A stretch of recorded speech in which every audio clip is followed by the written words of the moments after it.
ইরানি মিসাইলের তাণ্ডবের লণ্ডভণ্ড হয়েছে ইসরায়েল, ধ্বংস হয়েছে ইসরায়েলি সেনাবাহিনীর হেডকোয়ার্টার, উড়ে গিয়েছে ইসরায়েলের আয়রন ডোম, আটকে গিয়েছে প্রধানমন্ত্রী নেতানিয়াহুর ছেলের বিয়ে।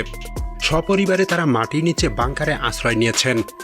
ইরানের বিভিন্ন অঞ্চলে আক্রমণ করে ইহুদিবাদী ইসরায়েলি সরকারের আগ্রাসন এবং আক্রমণাত্মক পদক্ষেপ, যার ফলে যখন সশস্ত্র বাহিনীর উচ্চপদস্থ কমান্ডার, বিশিষ্ট বিজ্ঞানী এবং নিরীহ ইরানি নাগরিকদের, বিশেষ করে শিশুদের শহীদ হওয়ার ঘটনা ঘটে, শুক্রবার সন্ধ্যায় ইসলামী প্রজাতন্ত্র ইরান অধিকৃত অঞ্চলগুলোতে আক্রমণ শুরু করে এবং এই আক্রমণের সমাপ্তি এখনও ঘোষণা করা হয়নি। পার্স টুডের এই নিবন্ধে আমরা অধিকৃত অঞ্চলগুলোতে ইরানের ড্রোন ক্ষেপণাস্ত্র হামলার দ্বিতীয় ধাপের দিকে নজর দেব। তেহরানের সময় দুপুর 12:30 আইআরজিসির জনসংযোগ বিভাগ এক বিবৃতিতে ঘোষণা করে যে ইহুদিবাদী ইসরায়েলি সরকারের নতুন আক্রমণের জবাবে ঈদে গাদিবের সন্ধ্যায় আইআরজিসির বিমান বাহিনী সত্য প্রতিশ্রুতি 3 নামে বিশাল সম্মিলিত ক্ষেপণাস্ত্র ড্রোনের ধ্বংসাত্মক অভিযানের একটি নতুন ওয়েব চালু করেছে, যার কোডনেম ইয়া আলী ইবনে আলী তালিব।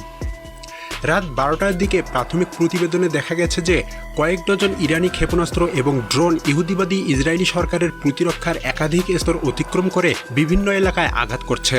কিছু প্রতিবেদনে দেখা গেছে যে ইরানি ক্ষেপণাস্ত্র তেল আবিব, নেতানিয়া, হার্জলিয়া, হাইফা, তামরা, আশদোদ এবং কোরিওটে আঘাত করেছে এবং ব্যাপক অগ্নিকাণ্ডের ঘটনা ঘটেছে। ইসরায়েলি গণমাধ্যম জানিয়েছে যে ইরান হাইফায় মাত্র 40টি ক্ষেপণাস্ত্র নিক্ষেপ করেছে। ইরানি ক্ষেপণাস্ত্রগুলো ইহুদিবাদী সরকারের সবচেয়ে গুরুত্বপূর্ণ জ্বালানি অবকাঠামো হাইফা রিফাইনারি, যা সরকারের 40% পেট্রোল এবং 60% ডিজেল সরবরাহ করে। ইসরায়েলি গণমাধ্যমের প্রকাশিত ছবি থেকে বোঝা যায় যে ক্ষেপণাস্ত্রগুলো এই গুরুত্বপূর্ণ স্থাপনাগুলোতে নির্ভুলভাবে আঘাত হেনেছে। এছাড়াও বেশ কয়েকটি ইরানি ক্ষেপণাস্ত্র গুরুত্বপূর্ণ ইসরায়েলি বিদ্যুৎ স্থাপনাগুলোতে আঘাত হেনেছে। এই হামলাগুলো অধিকৃত অঞ্চলের কেন্দ্রীয় অঞ্চলে বিদ্যুৎ বিতরণ নেটওয়ার্কে ব্যাপক ব্যাঘাত ঘটায় এবং শাসক গোষ্ঠীর কিছু গুরুত্বপূর্ণ অবকাঠামোকে অচল করে দেয়।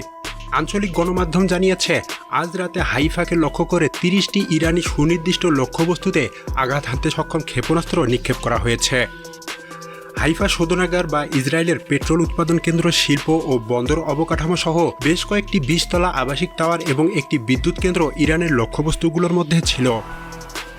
হিব্রু গণমাধ্যম আরও ঘোষণা করেছে বিমান প্রতিরক্ষা ব্যবস্থা বিঘ্নিত হয়েছে, মন্ত্রিসভা নিরাপত্তার ধাক্কায় রয়েছে। এটি ইহুদি শাসন ব্যবস্থার গভীরে সবচেয়ে তীব্র সরাসরি আক্রমণগুলোর মধ্যে একটি। ইহুদি সংবাদপত্র মা আরিব লিখেছে, আমরা বর্তমানে ইসরায়েলের ইতিহাসে সবচেয়ে গুরুতর আক্রমণের মুখোমুখি। প্রধানমন্ত্রী নেতানিয়াহু কোথায়?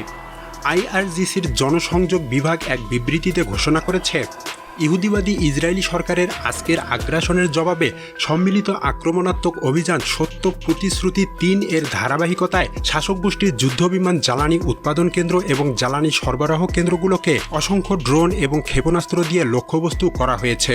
যদি আগ্রাসন অব্যাহত থাকে তবে ইসলামী প্রজাতন্ত্র ইরানের সশস্ত্র বাহিনীর আক্রমণাত্মক অভিযান আরও ভয়াবহ এবং ব্যাপক আকার ধারণ করবে। সত্য প্রতিশ্রুতি 3 এর দ্বিতীয় পর্যায়ের তৃতীয় ধাপটি অধিকৃত ফিলিস্তিনে ইরানি ক্ষেপণাস্ত্র এবং ড্রোন হামলার মাধ্যমে শুরু হয়েছিল এবং ইসরায়েলি মিডিয়া জানিয়েছে যে বিশাল বিস্ফোরণ তেল আবিবকে কেঁপে তুলেছে। ইসরায়েলি মিডিয়া জানিয়েছে যে এই আক্রমণের তরঙ্গে ইরান 50টি ব্যালিস্টিক ক্ষেপণাস্ত্র নিক্ষেপ করেছে। হিব্রু মিডিয়া নেতানিয়াহুর ইরানের রাস্তা এখন প্রশস্ত এই বক্তব্যকে উপহাস করে বলছে, মনে হচ্ছে ইসরায়েলের কেন্দ্রে যাওয়ার রাস্তা এখন প্রশস্ত। ইরানের আক্রমণ কি তীব্রতর হবে? আল জাজিরার সাথে এক সাক্ষাৎকারে ইরানের একজন জ্যেষ্ঠ নিরাপত্তা কর্মকর্তা ঘোষণা করেছেন যে ইসলামী প্রজাতন্ত্র ইরান দীর্ঘমেয়াদী সংঘাতের জন্য নিজেদের প্রস্তুত করে রেখেছে এবং আগ্রাসন অব্যাহত থাকলে তাদের আক্রমণের মাত্রা আরও বৃদ্ধি করবে। এই কর্মকর্তা, যিনি তার প্রকৃতি বা অবস্থান নির্দিষ্ট করেননি, তিনি আরও বলেন, তেহরান যুদ্ধ শুরু করেনি, তবে আমরাই এই আগ্রাসনের সমাপ্তি নির্ধারণ করব।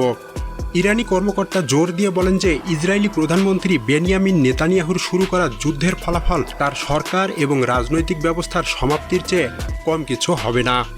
তিনি আরও বলেন, আমরা ইসরায়েলি বর্বরতার বিরুদ্ধে আমাদের জাতি এবং দেশকে রক্ষা করব এবং আমরা এই পথেই এগিয়ে যাব।